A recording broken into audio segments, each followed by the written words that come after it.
The morning sun cast long shadows across the observation deck of the diplomatic vessel.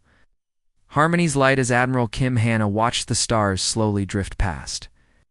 At 45 years old, she had spent most of her life in this peaceful time when humans explored the galaxy not as conquerors, but as friends and teachers. "Admiral, we will reach Kepler Station in 6 hours," said Lieutenant Park Min-ho from his position at the communication console.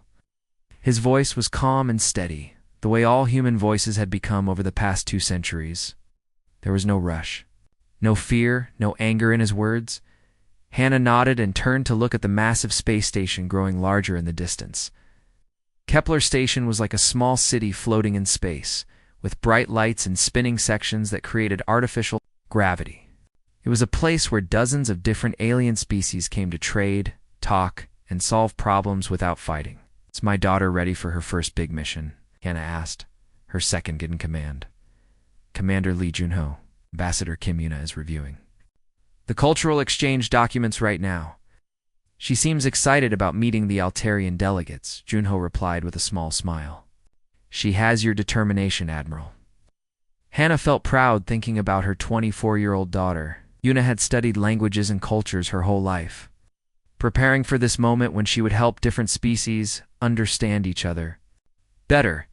It was the kind of work that humans had become famous for across the galaxy. The ship's hallways were quiet and peaceful as Hannah walked to the main briefing room. The walls were covered with artwork from dozens of worlds, gifts from grateful aliens who had been helped by human diplomats. There were no weapons visible anywhere on the ship, no soldiers marching in formation, no battle plans being discussed. "Status report on the peace talks," Hannah asked as she entered the room where her senior officers were waiting. "Prime Minister Song Daeon arrived at Kepler Station yesterday with the Colonial Council," reported Intelligence Officer Kong Soo-jin. "The trade negotiations are going very well. 3 more species have asked to join the Peaceful Commerce Agreement." Hannah sat down at the round table where her officers were gathered. Everything about the room spoke of cooperation and calm discussion. The chairs were comfortable, the lighting was warm, and there were no displays showing enemy positions or weapon systems. "The Corellian Trade Federation has invited us to establish a permanent cultural center on their homeworld," added communications Officer Nam Gi-won. "They want to learn more about human philosophy and art." This was the world that humans had built over 200 years of careful work. After the last Great War in 2298, humanity had made a choice. Instead of building bigger weapons and stronger armies, they had chosen to build schools, hospitals, and research stations. They had turned their warships into exploration vessels and their weapons factories into centers of learning. Other species in the galaxy had watched this transformation with interest and sometimes confusion. The fierce hegemony of Vorax often called humans soft and weak. The proud Corellian warriors joked that humans had forgotten how to fight. Even friendly species like the Altarians sometimes wondered. Humans were too trusting for their own good, but humans didn't mind what others thought. They'd found something better than conquest and domination. They had found purpose in helping others, in exploring the mysteries of the universe, and in building bridges between species that had once been enemies. "Admiral," said Lieutenant Park, "we're receiving a message from Ambassador Choi Min-jeon." "The station," she says. "The Altarian delegates are very impressed with our proposals for the joint research project." Hannah smiled. The joint research project was typical of how humans approached problems now. Instead of competing with other species, they worked together. Instead of keeping secrets, they shared knowledge. Instead of building walls, they built partnerships. As the Harmony's light moved closer to Kepler Station, Hannah thought about how much the galaxy had changed. Wars between species had become rare. Trade was peaceful and fair. Conflicts were solved through talking instead of fighting. At the center of it all, humans served as mediators, teachers, and friends.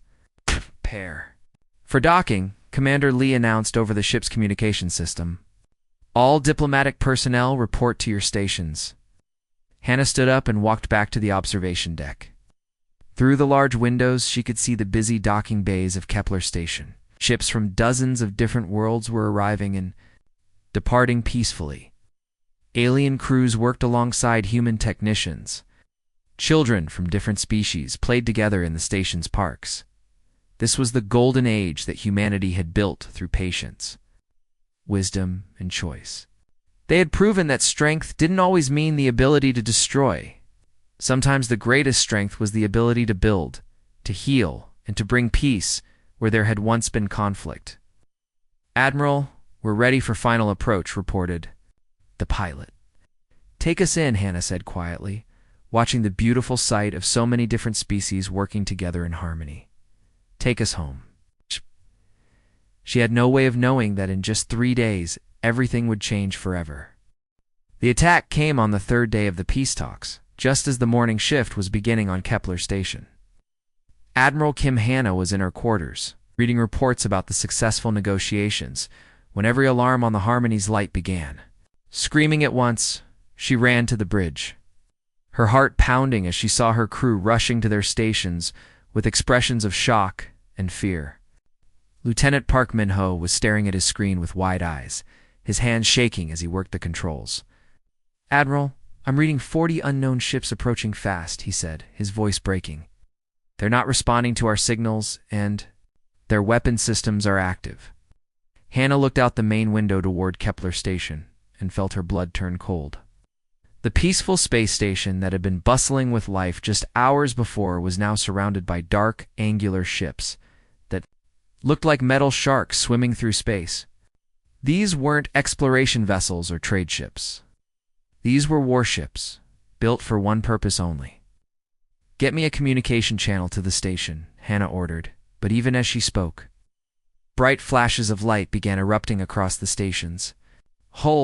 The attackers were firing massive weapons that tore through the station's defenses like they were made of paper. "I can't reach them," Admiral reported, Communications Officer Nam Juan. The station's main communication array just went dark.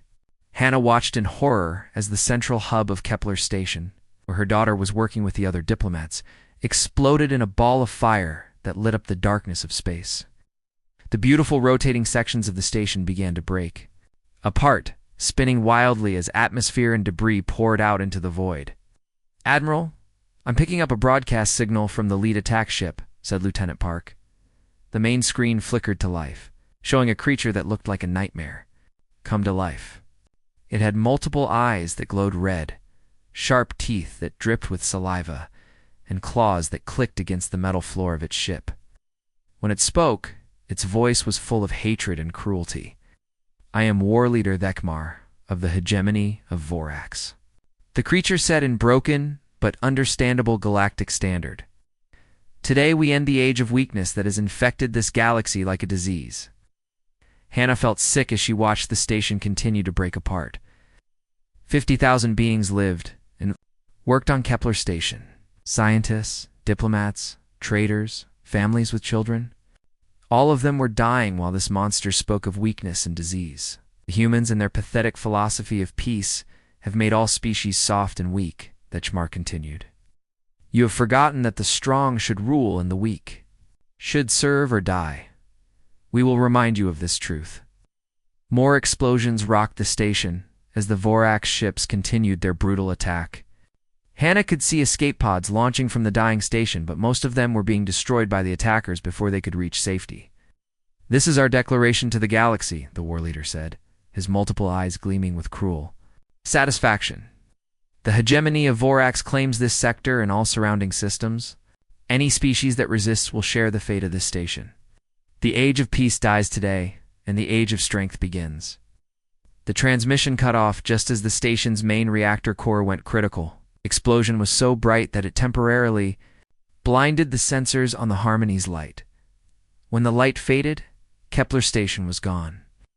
In its place was nothing but wreckage and the cold bodies of the dead floating in space.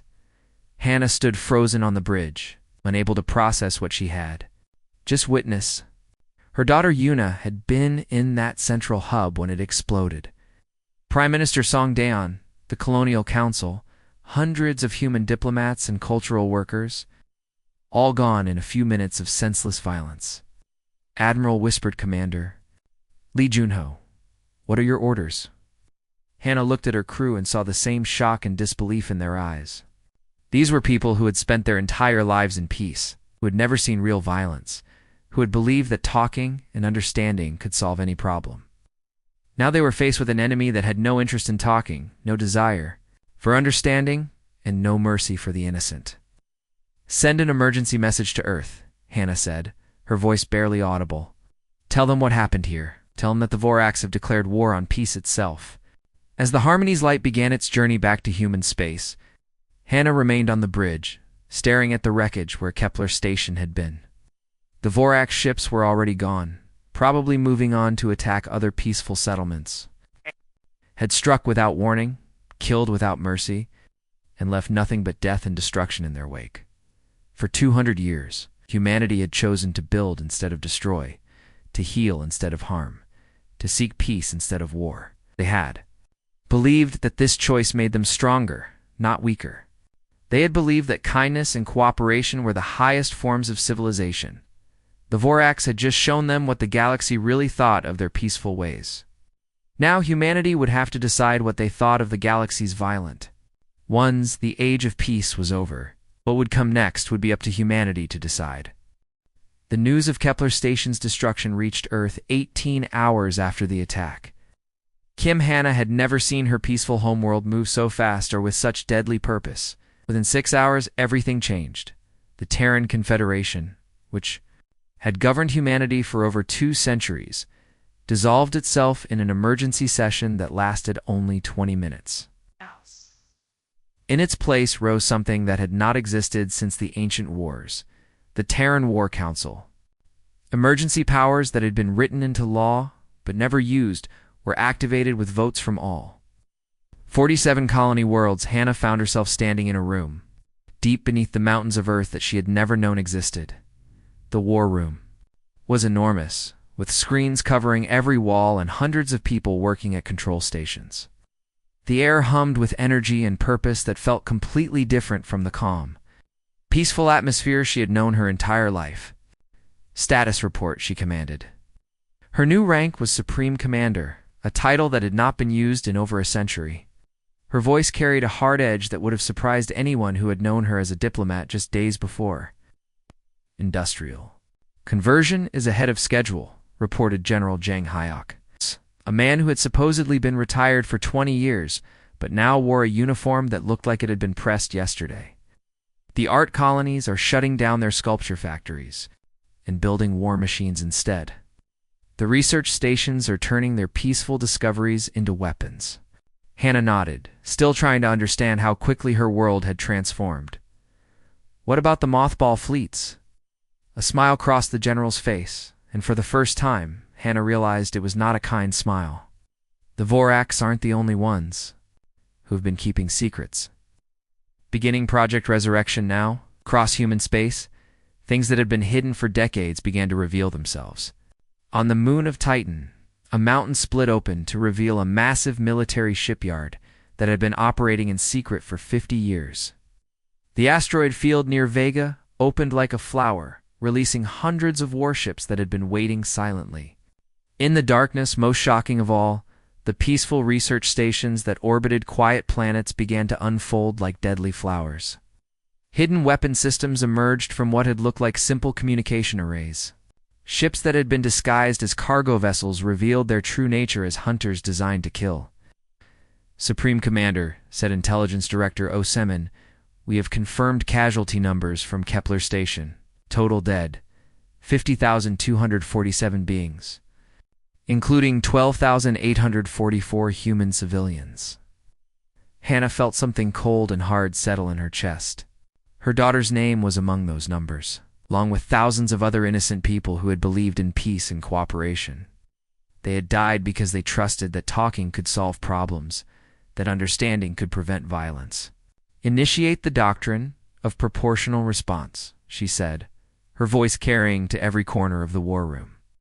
"For every human life lost at Kepler Station, we will destroy a Vorax military target. 12,844 to 1. The room fell silent as everyone processed what she had just ordered. It was not revenge. It was mathematics. Cold, precise, and absolutely final. "Ma'am," said Captain Young, "that's going to require destroying their entire military structure." "Yes," Hannah replied. "It is."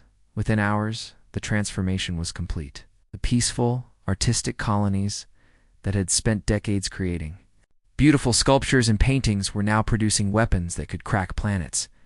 The research stations that had been searching for cures to diseases were now developing ways to disable enemy ships without killing their crews. Most disturbing of all was the realization that this had all been planned, not consciously perhaps, but humanity had been preparing for this moment during their entire peaceful era. Every defensive technology they had developed could be turned into an offensive weapon. Every research project had military applications. Every cultural exchange had been gathering intelligence. The galaxy had seen humanity's choice to pursue peace as weakness. They had not understood that it was actually strength under perfect control. Now that control was being removed, and what lay beneath was terrifying in its efficiency. Supreme Commander reported Admiral Shin Ku-yan from the shipyard on Titan. "The first wave of new vessels will be ready for deployment in 36 hours. We have 5,000 ships coming online." Across all colonies, Hannah looked at the main screen, which showed a map of the galaxy with red dots marking Vorax positions. There were so many targets that the screen looked like it was covered in blood. Each dot represented a military installation, a fleet position, or a conquered world where the Vorax had enslaved peaceful species. "Excellent," she said. "But we're not just going to destroy the Vorax. We're going to destroy every aggressive empire in this galaxy. Peace is too precious to leave to chance." The officers around her nodded in agreement. They understood what she meant. Humanity had tried trusting others to choose peace. The result had been the massacre at Kepler Station. Now they would ensure that no one else would ever have to make that choice. The sleeping giant was awake, and it was hungry for justice. The war lasted exactly 73 days, but for the hegemony of Vorax, felt like 73 years of endless nightmares. Supreme Commander Kim Hunna stood on the bridge of the Eternal Vigilance, humanity's newest and most deadly warship, watching as her fleet moved through space like a storm of metal and fire. "Target acquired," reported Captain Young from his position at the weapons console, Vorax military base, Deltanine. Approximately 2,000 enemy soldiers inside. Hannah nodded, her face showing no emotion. Around her, the bridge crew worked with quiet efficiency that would have been impossible just months before. These same people had once been diplomats, scientists, and artists. Now they were weapons of war, and they were very good at their new jobs. "Confirm that all non-military personnel have been evacuated," she ordered. Even in war, humanity kept its principles. Every target was given exactly 1 hour to remove civilians before the attack began. "Confirmed, Supreme Commander. All families and workers have been moved to the surface colonies. Only military targets remain. Execute Kinetic Strike Pattern Alpha." The weapon that fired from the Eternal Vigilance was unlike anything the galaxy had ever seen. It was a simple metal rod, no bigger than a telephone pole, but it moved so fast that when it hit the Vorax base, it released the energy of a small nuclear bomb. The entire facility simply vanished in a flash of light and heat. "Target destroyed," reported the tactical officer, moving to the next position. This was how humanity fought. Not with anger or hatred, but with cold precision that was more terrifying than any rage. They had calculated exactly how many Vorax military targets they needed to destroy to balance the scales for Kepler Station, and they were working through the list with mathematical certainty. "Supreme Commander," said Communications Officer Nam, "Guan, we're receiving surrender offers from the Corellian Trade Federation and the Altarian Republic." Hannah turned to look at her with mild surprise. "Why are they surrendering? We're not at war with them? They're afraid, ma'am. The whole galaxy is afraid." This was the truth that was spreading across the stars like wildfire. The peaceful, gentle humans who had spent centuries teaching others about cooperation and understanding had revealed themselves to be the most dangerous species in the galaxy. Their weapons were beyond anything anyone had imagined. Our tactics were perfect. Their resolve was absolute. "Send them a message," Hannah said calmly. "Tell them we are not their enemy." We are at war with those who break the peace. Her surrender is not needed. But fear was spreading faster than her words. The Corellians had seen human ships appear out of nowhere, invisible to all sensors until they opened fire. The Altarians had watched Vorax fleets turn their weapons on each other as human cyber warfare systems took control of their ships. The galaxy was learning that humanity's peace had been a choice, not a weakness. Admiral Shin reports from the assault carrier Unbreakable Will, said the communications officer. The Vorax homeworld defenses have been completely destroyed. The planet is secure, Hannah nodded. The Vorax homeworld had been the center of their military power, protected by hundreds of orbital defense platforms and thousands of warships. It had taken the human fleet exactly 4 hours to reduce it all to floating scrap metal. Excellent. Begin Phase 3 operations. Phase 3 was the part that truly frightened the galaxy. Having destroyed the hegemony of Vorax, humanity didn't stop. Instead, they began systematically dismantling every other aggressive empire within 50 light-years of human space. The Korthok raiders, who had been enslaving peaceful species for decades, found their entire fleet disabled and their leaders captured. The Zelthian Dominion, which had been expanding through conquest for a century, watched their military bases vanish one by one. Supreme Commander, reported Intelligence Director O. Seaman, the Narvat Collective is requesting negotiations. They want to discuss terms for ending hostilities. We are not at war with the Narvat Collective, Hannah replied. We are at war with the concept of conquest itself. If they stop conquering others, they have nothing to fear from us. This was the message that humanity was sending to the galaxy. They were not interested in ruling others or taking territory. They were interested in ending the age of conquest forever. Every species that had built its power on violence and domination was being given a simple choice: change or be destroyed, said Captain Yu. We're receiving reports that 17 different empires have announced they are disbanding their military forces and converting to peaceful exploration. Hannah allowed herself a small smile. Good. That's 17 fewer threats to peace. The war was ending not because humanity had defeated their enemies, but because their enemies had realized that the age of conquest was over. The gentle species that had spent centuries teaching others about cooperation had demonstrated that they possessed the power to enforce their beliefs across the entire galaxy. Set course for the Rigel system, Hannah ordered. The Thaxian warlords are still refusing to surrender. We need to help them understand that their age is over. The Eternal Vigilance turned toward its next target, followed by a fleet of ships that had emerged from nowhere to reshape the galaxy according to humanity's vision of peace. 1 year after the Kepler Station massacre, Supreme Commander Kim Hannah stood in the Grand Assembly Hall of the newly rebuilt station. The room was enormous, with seats for representatives from over 300 different species. Every chair was filled and the air buzzed with quiet conversations in dozens of languages. Hannah looked out at the sea of faces before her. Some were familiar friends from the old days of peaceful diplomacy. Others belonged to species that had been enemies. Just months before, all of them watched her with the same expression, respectful fear mixed with cautious hope. The Terran doctrine is simple, she began, her voice carrying clearly through the hall's translation systems. Any species that chooses war over peace will face the full power of humanity.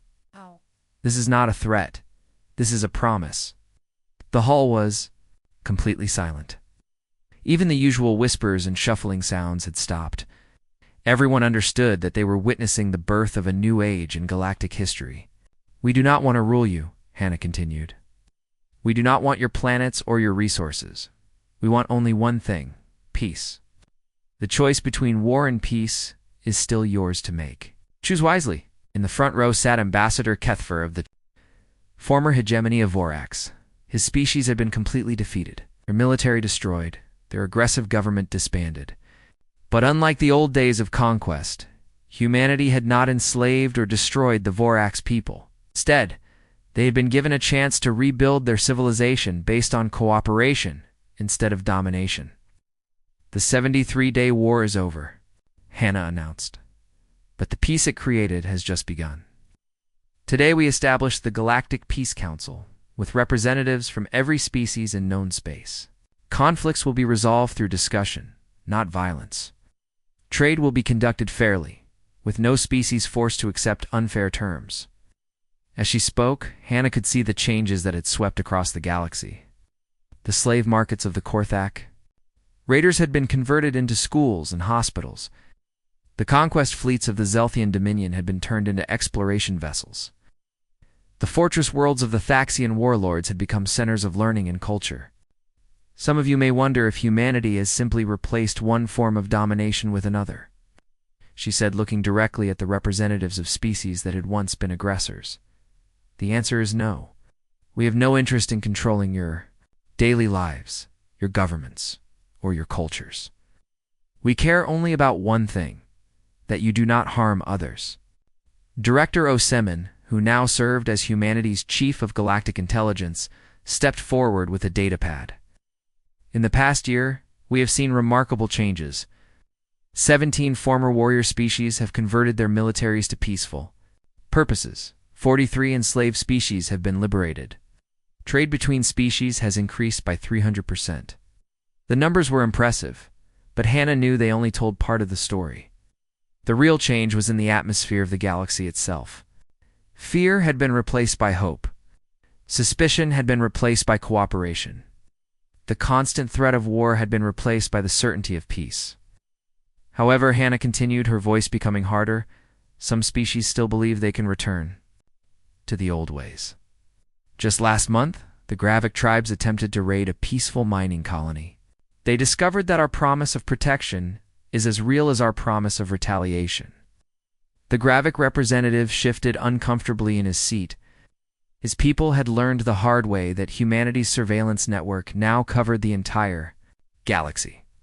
No act of aggression, no matter how small or remote, escaped their attention. Their raiding fleet was disabled within hours, Hannah said. Their leaders were captured and are now serving sentences, rebuilding the communities they destroyed. The Gravik people were given a choice: abandon their raiding culture or face the same fate as the Voraks. They chose wisely. After the session ended, Hannah walked through the corridors of the rebuilt Kepler station.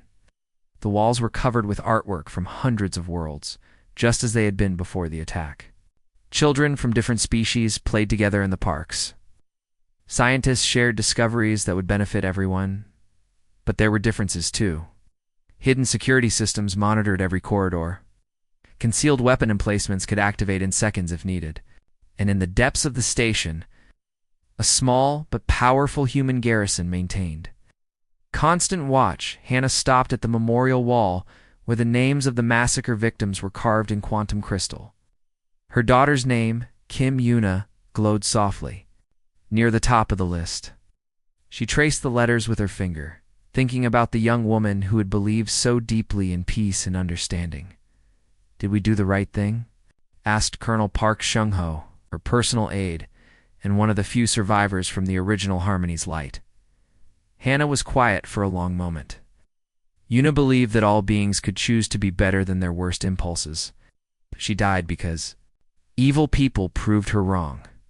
Now we make sure that evil people can't prove anyone wrong ever again.